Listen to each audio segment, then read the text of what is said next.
अस्सलाम वालेकुम, मैं हूं लीना शिगरी। आज कौमी असम्बली के इजलास में प्रोडक्शन ऑर्डर पर लाए गए तहरीक इंसाफ के अरकान ने पार्लियामेंट की तकारीर सुनी तो स्पीकर कौमी असम्बली जनाब अयाज सादिक साहब कहते हैं कि आपकी तमाम बातें सुनकर लगता है कि सारा कसूर मेरा है। मैं भी फिर सोचूंगा कि इस ओहदे पर रहूं या ना रहूं। क्या वाकई अयाज सादिक साहब इस पर संजीदगी से सोच रहे हैं या और कोई बड़ा एक फैसला सामने आ सकता है आने वाले दिनों में? कौमी असम्बली में कायदे हज़्ब इख्तिलाफ उमर अयूब साहब की बात करें तो उन्होंने अपनी तकरीर में कहा कि IG इस्लामाबाद कह रहे हैं सब कुछ स्पीकर की मर्जी और तहत हुआ। हमारा मुतालबा है कि IG इस्लामाबाद को बुलाकर पूछा जाए कि गलत बयानी कर कौन रहा है।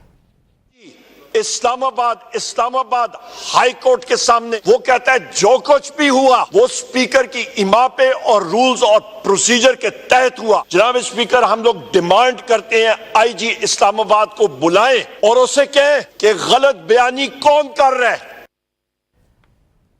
तहरीक इंसाफ के दीगर अरकान असम्बली ने भी तकारीर की और खूब धुआंधार तकारीर की गई, जिसमें शेख वकास अकरम साहब ने भी कहा कि 5 नहीं आप 500 FIRs करें। जो जिद्दोजहद है इमरान खान साहब की रिहाई के लिए वो जारी रहेगी। इसके साथ साथ ही बहुत ही अहम गुफ्तगू की आज और इजलास में खिताब किया मौलाना फजल रहमान साहब ने। मुमकिन आईनी तरमीम के हवाले से होने वाली ये जो कैसराइयां हैं आज वो उसी वक्त दम तोड़ गई जब मौलाना साहब फ्लोर ऑफ द हाउस उन्होंने खिताब करते हुए कहा कि एक्सटेंशन का अमल फौज, अदलिया और सिविल ब्यूरोक्रेसी में गलत है। आईनी तरमीम पर लगे हैं, इदारे ठीक नहीं कर रहे।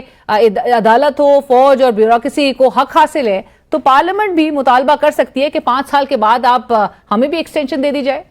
एक्सटेंशन का अमल अगर फौज के अंदर है तब भी गलत है, अगर अदलिया के अंदर है तब भी गलत है, अगर सिविल ब्यूरोक्रेसी के अंदर है तब भी गलत। ये तो कल पार्लियामेंट भी मुतालबा कर सकता है कि 5 साल के बाद हमें भी 5 साल की एक्सटेंशन दी जाए। नाजी, गुज़िश्ता रोज वज़ीर आला खैबर पख्तूनख्वा अली अमीन गंडापुर साहब की अगेन तकारीर बड़ी सख्त थी, जिसमें वो उन्होंने कहा कि मैं तुम्हारे बाप का मुलाजिम हूं। तो फिर वो कहते हैं कि मैं एक आज़ाद इंसान हूं, मैं बोलूंगा आपको मुझे जवाब देना पड़ेगा, आप मुझे जवाब नहीं देंगे तो मैं बोलूंगा, मैं ऊंचा बोलूंगा, मैं पूछूंगा। तो तमाम बातें और साथ साथ हुकूमत की जो अफगान पॉलिसी है उसको आउटराइटली रिजेक्ट करते हुए, मुस्तरद करते हुए उन्होंने बराह रास्त खुद इंगेज करने की बात की है, जिस पर आज वज़ीर दिफा ख्वाजा आसिफ साहब ने भी फ्लोर ऑफ द हाउस उनकी इस गुफ्तगू को वफाक पे, फेडरेशन पर एक हमला करार दिया है। साथ साथ हम आज के प्रोग्राम में बात करेंगे IMF की कंडीशंस के भी हवाले से जो कि मीट हो गई है। बहुत अच्छा एक खुशाइन एक बहुत डेवलपमेंट है, एक पॉजिटिव न्यूज़ है हमारे मुल्क के लिए। हम बड़े दिनों से सुन रहे थे कि कंडीशंस मीट नहीं हो पा रही हैं। IMF की जो सख्त शराइत हैं और ये लोन प्रोग्राम जो है वो नेक्स्ट लोन प्रोग्राम हमारा खटाई में पड़ता हुआ दिखाई दे रहा था क्योंकि हम एग्जीक्यूटिव बोर्ड के इजलास के एजेंडे पे भी नहीं थे।